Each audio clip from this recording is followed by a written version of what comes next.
Hello, this is Chef John from foodwishes.com with Red Velvet Cupcakes. I don't make a lot of cupcakes. Why? Well, first of all, I'm a male. And secondly, I'm not a big sweets guy. But these came out really good. And of course, who doesn't love a nice red velvet cake? And we're going to do that in cupcake form. So here we go. Step one here, we're going to get our dry ingredients together, which is flour, regular all-purpose flour. To that, I'm going to add some cocoa, high-quality, unsweetened cocoa, not the stuff you make the chocolate milk with. You're going to want to get the real stuff for this. I'm also going to add some baking soda, some fine salt, and some baking powder. Now, I highly suggest you sift this all together, but as an alternative, you can use a whisk until it's very, very thoroughly combined like that. But really, to be honest with you, sifting is the best method for this. So either way, prep your dry ingredients and set those aside, and then it's on to the wet ingredients. So in a mixing bowl, I'm going to put some soft butter and some white sugar, and we're going to do what they call cream the butter and the sugar together. But here, because we got a lot more sugar than butter, it's not really going to form a creamy mixture, but it is going to look like that after a couple minutes. So when it looks like that, we're going to scrape down the attachment, and I'm going to add 2 eggs, but one at a time. So I cracked 1 egg in here. You can see it, even though I kicked the tripod and missed the shot of it dropping in. You add 1 egg, you whip it in till it's completely incorporated like that. Then you add your second egg. By the way, that's what the first one looked like going in. And you incorporate your second egg. All right, so very simple. We start with butter, sugar, cream it, and then incorporate 2 eggs, one at a time, beating well after each addition. And when you use one of these stand mixers, you're going to want to scrape down the sides. Okay, so once that is set and the eggs are incorporated, we're going to add some buttermilk and white vinegar, just regular white distilled vinegar. We're also going to add some vanilla extract and a lot of red food coloring. And it's interesting, the reason this is called red velvet cake, because in the olden days, the way the cocoa was processed, when you combined it with an acid, like the vinegar and the buttermilk, it actually turned red when it cooked.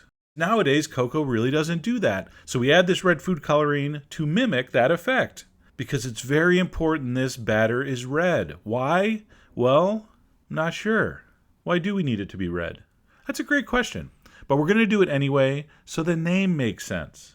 All right, continuing on, we're going to mix those ingredients in, and as soon as they are incorporated, we're ready for the dry ingredients. So I'm going to dump those in. I normally like to finish off a recipe like this by hand, so I'm not worrying about over-mixing. So I just usually stir in the dry ingredients until I have a nice batter. Although at this point I realize, why am I using a spatula? So I'm going to switch to a whisk in 3, 2, 1. So there we go. I'm going to finish mixing that. Looks good. Like any batter, when it's mixed, stop. Don't worry too much about overmixing, but don't mix it more than you need to. So once it's mixed, we're going to go over to our muffin tin that I've filled with these paper liners. Although today I've renamed this muffin tin, cupcake tin.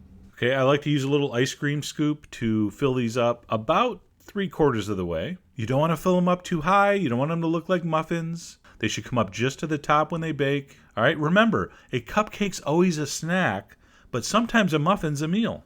All right, don't forget that. When that's set, we're going to pop that in a 350-degree oven. Of course it was preheated. And we're going to bake that for about 20 to 25 minutes. Mine went, believe it or not, exactly 22.5 minutes. And how you know they're done? A toothpick or skewer will come out clean. If it's got a bunch of wet batter on it, you're not done. Put it back in for a little while. All right, you're going to want to let those sit in that pan for 10 minutes. All right, because if you try to take them out when they're too hot, they'll just crumble. After 10 to 15 minutes, you should probably be able to lift those out of the tin, place them on a cooling rack, and let them cool completely before you frost them. Do not frost warm cupcakes. All right, everybody knows that. So now at this point, my cupcakes are cool. I'm ready to frost. But do me a favor, take the paper off before you frost them. Only savages serve cupcakes still in the paper. Come on, especially if you're doing like a party. So I'm going to take off the paper, and I'm going to frost these with your classic cream cheese frosting. Will I show you that recipe in a video coming up? Of course I will. But very simple, basic cream cheese frosting. You probably already know how to make it. Cream cheese, powdered sugar, and butter. And do I have a secret trick for frosting things? No, because it's just frosting cupcakes. How are you going to screw it up? Just make sure you put enough on the spatula. That's the only tip I can give you. I like to dust a little bit of cocoa on, just to make it look even cooler. And that's it. Red velvet cupcakes. And how were they? Delicious. And like I said, I'm not a big sweets guy, but these were really good. I really like this recipe. All right, it's moist. It's not too sweet. It's got a gorgeous color, as you can see. Just a very nice bite. So there you go, red velvet cupcakes. Of course, you're going to go to foodwishes.com for all the specific measurements. You really do need those when you're baking things. So go check it out. And as always, enjoy.